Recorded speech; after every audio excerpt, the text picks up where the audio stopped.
Welcome to my channel. আসসালামু আলাইকুম বন্ধুরা, আজকে চলে আসলাম আমবাগানে। আমাদের সাপাহার আমবাগানের পরিস্থিতি দেখানোর জন্য।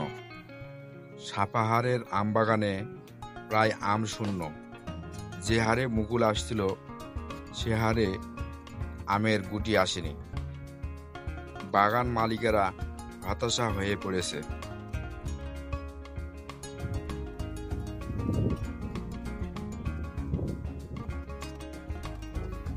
যেদিকে যাই সেদিকে শুনি আম নাই, আম নাই, আম নাই।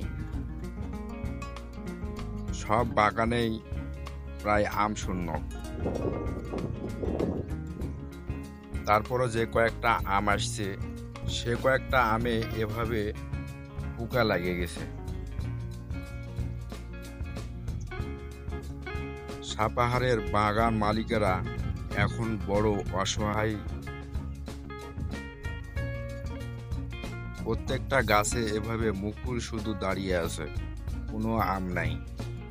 শেষের ডগাতে দুই একটা আম আছে, তারপরও আমগুলো পচে যাচ্ছে। এরকম দুই তিনটা আম যদি প্রত্যেকটা গাছে থাকে বা প্রত্যেকটা এতে থাকে তাহলেও অনেক আম হতো, কিন্তু এরকম আম কোনো গাছে নেই। তো জোর হলো দুই একটা গাছে এরকম আম আছে। পাশের ডগা দেখেন একেবারে ছাটা হয়ে গেছে। আম না আসার কারণ কি জানেন? এই দেখেন, প্রবল খরা, পানি সেচ দেওয়ার মতো কোনো ব্যবস্থা নাই। সেজন্য এই গুটিগুলো মনে হয় নষ্ট হয়ে গেছে।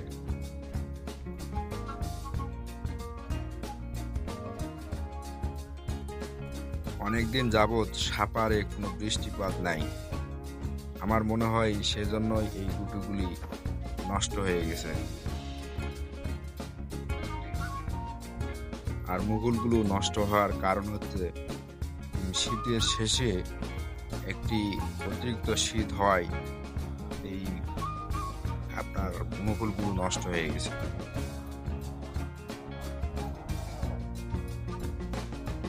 এরকম থোকায় থোকায় যে আমগুলি আছে সেই আমগুলি যদি থাকে তাও বাগান মালিকের কিছুটা আশ্বাস পেতে পারে।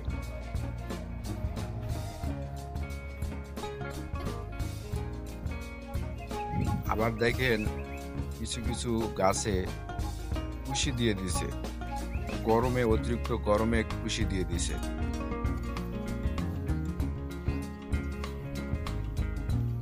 অতিরিক্ত গরম করলে গাছ সহ্য না করতে পেরে কুশি দিয়ে দেয়।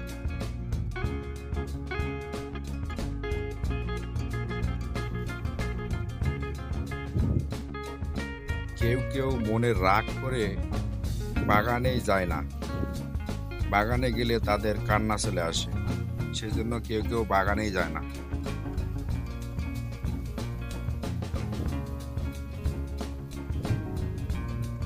যাই হোক বন্ধুরা, ভিডিওটি যদি ভালো লাগে আমার এই চ্যানেলের পাশে থাকবেন, লাইক করবেন, শেয়ার করবেন, কমেন্ট করবেন। ধন্যবাদ এতক্ষণ ভিডিওটি মনোযোগ সহকারে দেখার জন্য।